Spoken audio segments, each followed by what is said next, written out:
Cuando yo era chica, todos los chicos son acunados por canciones de cuna y cuentos de hadas. Mis cuentos de hadas, cuando yo era chica, eran las historias de los sobrevivientes. Se encontraban y las conversaciones que yo escuchaba eran: ¿cómo te salvaste? ¿Y cómo fue? ¿Y qué pasó? ¿Y sabés que fulano está vivo? No, no me digas. ¿Y cómo fue? Eran historias que permanentemente estaban. Me acuerdo que yo tenía sueño, me iba a dormir y desde mi pieza escuchaba que en el living estaban los grandes, que los grandes tenían 30 años, contándose estas historias. Así todo, cuando estalló, cuando se rompió el dique del silencio, que fue, en la Argentina tuvo dos pasos. Fue primero fue La lista de Schindler, la película, y fue el atentado a la AMIA. Fueron las dos cosas que armaron una sinergia de una potencia enorme, y el silencio se transformó en palabras y en testimonios que se comenzaron a derramar sin contención.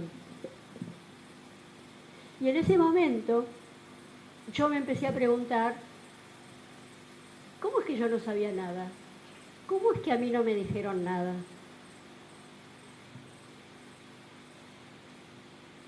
Lo único que yo creía que sabía era aquellas cosas que yo había escuchado cuando era chica. Me enojé mucho con mis padres. Ya no estaban vivos, pero igual me enojé. Yo me puedo enojar hasta con los muertos. Me enojé mucho, porque no me habían contado nada. Me empecé a juntar con otros hijos de sobrevivientes y todos decían lo mismo. A mí tampoco me contaron nada, y a mí tampoco, y a mí tampoco. Todos decíamos lo mismo. Y en un momento, cuando el enojo empezó a bajar, nos empezamos a preguntar: ¿y vos preguntaste? No, yo no pregunté. No, yo tampoco pregunté. No, yo tampoco pregunté, ¿no? Entonces empezamos a pensar, o yo empecé a pensar, ¿qué pasaba con el silencio? Con el silencio real, con el silencio imaginado, con el silencio construido. Porque les cuento el final de la película. Es mentira que hubo silencio. Yo sabía un montón de cosas, pero yo no sabía que sabía. Es loco lo que les estoy diciendo, pero yo no sabía que sabía. Cuando empecé a reconstruirlo, fundamentalmente hablando con otros hijos de sobrevivientes, empecé a descubrir que había retazos y fragmentos que habían quedado guardados en rincones de mi memoria y que yo no les había prestado importancia. Y estaban ahí. Y había muchísimas cosas que sabía. Y el silencio fue como una línea de investigación que me acompañó en este camino de militante del tema de la Shoah. Cuando uno escucha los lugares comunes que se dicen acerca de por qué los sobrevivientes no hablan, dicen: bueno, es que sufrieron tanto, no se puede hablar del sufrimiento, la gente niega eso para poder vivir. Mentira. Yo soy psicóloga, yo veo gente en el consultorio. El sufrimiento se habla fenómeno. O sea, vienen al consultorio a hablar del sufrimiento, y se puede hablar muy bien del sufrimiento.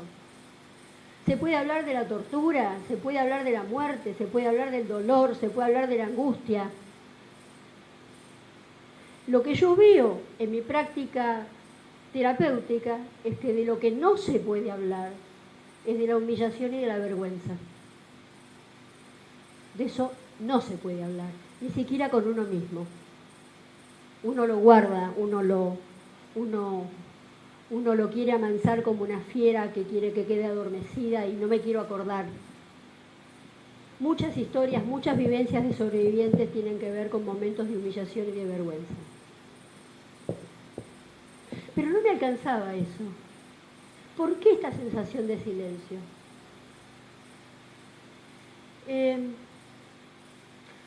Muchos sobrevivientes te dicen el mundo no quería escuchar. Es verdad, el mundo no quería escuchar. El mundo cuando termina la guerra, cuando termina la Segunda Guerra Mundial, estaba tan ocupado en tantas otras cosas. Acuérdense que la Guerra Fría, que la Guerra de Corea, bueno, todo lo que fue pasando después de la Segunda Guerra Mundial. Y era como que no había espacio emocional como para escuchar aquello que había pasado.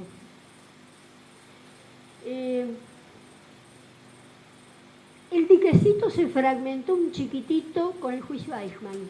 Un poquito fue, un poquito. Hubo como un momento en donde, al haber habido como testimoniantes del juicio sobrevivientes, fue la primera vez que los sobrevivientes tuvieron una voz pública y expusieron lo que había pasado. Pero fue como una chispa que se encendió muy fuerte y se apagó muy rápidamente. Recién después de la lista de Schindler, que si ustedes recuerdan, tiene un final muy conmovedor, porque al final, cuando ya todos se salvan, cuando termina la guerra y todo, se ve como un horizonte y unas figuras lejanas que vienen caminando y se vienen acercando, y la cámara se va acercando y no son los actores, son los sobrevivientes de verdad, los que están en Israel. Se me pone la piel de gallina cuando lo recuerdo, que desfilan al lado de la tumba de Oskar Schindler, y cada uno, alguno con hijos, con hermanos, con familiares, le pone una piedra a la Matzeibe de... Bueno, no se llama Matzeibe si es Schindler no es judío, bueno, no sé, a la lápida de Schindler.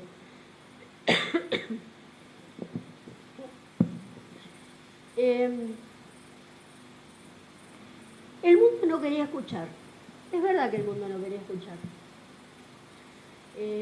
Mi mamá acompañó 11 años muy dolorosos de deterioro de mi papá hasta que mi papá se murió. Y mi mamá decía que los amigos dejaron de llamar, que los amigos dejaron de venir, y nadie quiere escuchar, decía mi mamá, que le cuentes, que no durmió, que tuvo fiebre, que le pasó esto, que le pasó aquello. La gente no quiere escuchar. Está bien, es parte de lo humano, la gente no quiere escuchar. Pero tampoco me alcanzaba para entender por qué el silencio. Tampoco me alcanzaba. Sobrevivientes dicen, no les queríamos contar a los chicos porque no queríamos hacerlos sufrir. Eso también es verdad.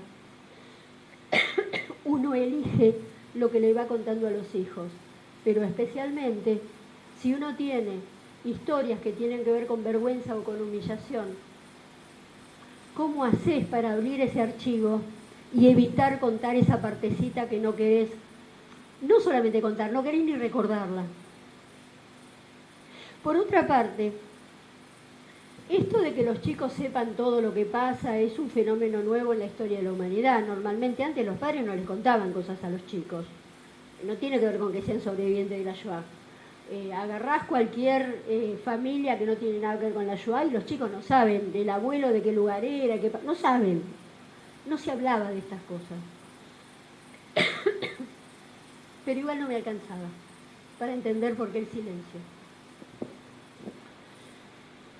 Hasta que conocí el trabajo de una socióloga francesa que se llama Dominique Fischer. ¿Cómo se llama el libro? Los niños del Holocausto y de la Reconstrucción, algo así. Les enfants de la Shoah y de la Reconstrucción. De los niños del silencio y de la reconstrucción, gracias. Ella hace un planteo que me resultó revolucionario y que es lo que quiero compartir con ustedes. Porque me olvidé de una cosa. En esta Buenos Aires psicoanalizada, también se decía que el silencio era porque negaban, porque eran negadores. Me olvidé de eso, que era muy importante. Son negadores, ¿no? Como si fuera una acusación, un señalarlos con el dedo. Ustedes se callan porque están negando. Y es mentira, porque no niegan ni se han olvidado de nada. La prueba es en la toma de testimonios de los que hemos estado y hemos escuchado testimonios. No se olvidaron de nada, de nada. Lo guardaron hasta cuando era posible hablar. Dice Dominique Fischer que el silencio no solo no es todo esto que yo dije antes, sino que ella plantea que es condición de vida.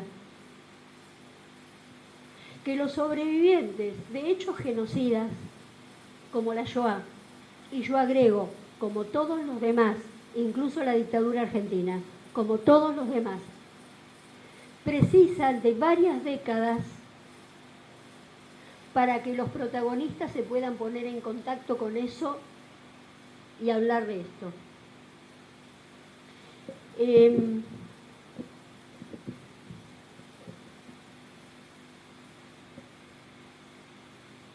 Yo soy psicóloga, entonces yo sé que hablar es bueno.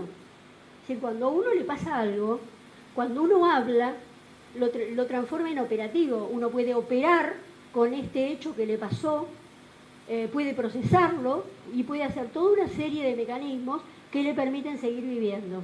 Entonces esta noción de Dominique Fischer chocaba contra lo que yo veía en mi práctica cotidiana profesional.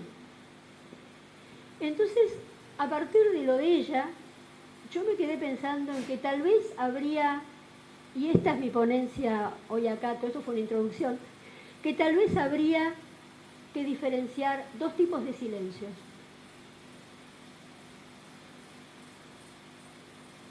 Hay un silencio que tiene que ver con la interacción personal. Alguien me ataca a mí, me ataca, me roba, me viola, me insulta, me ofende, es decir, una cosa personal de alguien hacia mí, un hecho entre dos personas. Un hecho entre dos personas, cuanto más rápido lo transformo, estoy con una fonía, cuanto más rápido lo transformo en palabras, más saludable resulta. Por eso es buena la psicoterapia.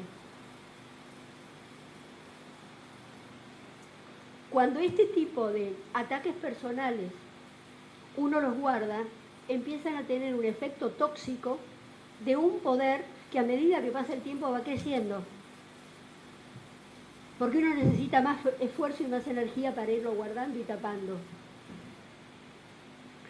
Y diferencio entonces estos silencios como consecuencia de un ataque interpersonal del silencio como consecuencia de hechos genocidas, en donde el que me atacó no me atacó a mí, a Diana Wang, no me conoce, no le importo, no quiere sacar nada de mí, no me va a tener presente en sus recuerdos, no se va a sentir culpable, no obtuvo ningún beneficio personal de mí, sino que quien me atacó lo hizo porque integra una estructura mayor que le indica que yo integro otra estructura a la que hay que atacar o destruir. No es entre dos, es entre cuatro. Es una estructura, un colectivo social, el ejecutor y la víctima. Son cuatro. Entonces me quedé pensando que por qué este silencio devenido de hechos genocidas era condición de vida, como decía Dominique Fischer, y lo es. Hay un síndrome que se ha descrito, que es el síndrome del sobreviviente, que es muy cuestionable, el síndrome del sobreviviente lo hicieron varios psiquiatras en las décadas del 50 y del 60, cuando Alemania aprobó la ley del Wiedergutmachung, y entonces había que hacer, cuando los sobrevivientes no podían probar que habían tenido propiedades o que no había documentos que probaban lo que habían perdido para que fuera compensado económicamente, los sobrevivientes alegaban trastornos psicológicos. Entonces había todo un cuerpo de psiquiatras que los veía a estos sobrevivientes y emitía un diagnóstico, y si el diagnóstico era fulero, entonces conseguían una compensación. Yo me acuerdo cuando mi papá fue a una de estas entrevistas con un psiquiatra, mi papá probaba frente al espejo tics. Mi papá era actor, entonces se mandó una puesta en escena para que lo declararan loco para poder conseguir, consiguió la Wiedergutmachung. El tema era, como no podías probar otra cosa, ¿cómo probar porque para mis padres conseguir la vida del Gutbajón, que también fue un tema muy peleado, había la mitad de los judíos les parecía bien, la otra mitad les parecía mal. Para mis padres les parecía bien porque era la forma en que los alemanes asumían lo que hicieron. Lo asumían con guita. Está bien, y eso está concreto. Entonces había que conseguirlo. Entonces aquel síndrome, me fui al síndrome del sobreviviente. Aquel síndrome del sobreviviente, en mi experiencia, con mis padres y con las decenas de sobrevivientes con los que yo conviví en mi infancia, no era consistente, no había ningún chiflado. Era toda gente más o menos normal. Era toda gente más o menos como el resto de la comunidad en la que vivía. No habían enloquecido. No habían enloquecido. Entonces lo que Dominique Fischer decía sobre el silencio como condición de vida, yo lo probaba en mi experiencia personal con los sobrevivientes que conocía. Entonces yo me pregunté, y con esto cierro, ¿por qué? ¿Por qué ese silencio de hechos genocidas, cuando dura varias décadas, preserva la vida? Yo he conocido sobrevivientes que hablaron desde el principio. Enloquecieron a su familia, los volvieron locos, las familias no los querían escuchar. Varios se han suicidado. Primo Levi, por ejemplo. Primo Levi habló demasiado temprano. Tendría que haber esperado. No lo querían escuchar. Y tantos otros, no solamente Primo Levi, pero es el más conocido. La hipótesis que yo me hice, yo qué sé si es así, es que cuando una estructura superior al individuo, estatal o paraestatal, es la que me designa a mí como víctima a ser exterminada, ¿cómo quedo yo en relación a la sociedad que me alberga? Si la sociedad que me alberga es mi condición de vida, es el piso confiable sobre el que estoy parado, ¿cómo seguir viviendo si la misma sociedad que me alberga en alguno de sus estamentos oficiales es la que me quiere matar? Se produce una fractura de la confianza básica en la convivencia y en el pacto social que me resulta insoportable sumergirme ahí y quedarme ahí. Entonces lo dejo a un costado, lo pongo dentro de una burbuja, lo mando para un costado y armo mi vida. Y armo una familia, y trabajo, y me integro al país en donde me refugié después de la guerra, y tengo hijos, y me desarrollo profesional, laboralmente, y tengo nietos. Y un buen día, cuando todo eso está hecho, 30, 40, 50 años después, digo, el piso otra vez se juntó y ahora vuelvo a estar parado en un lugar que me sostiene. Ahora puedo hablar.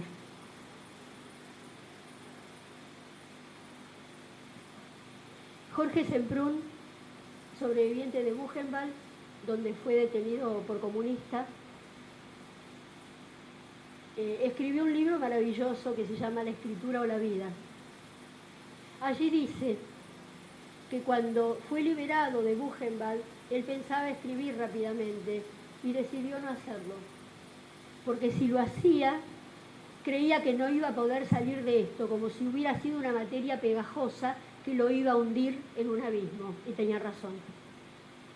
Esperó 4 décadas para escribir su libro, porque primero eligió la vida. Gracias.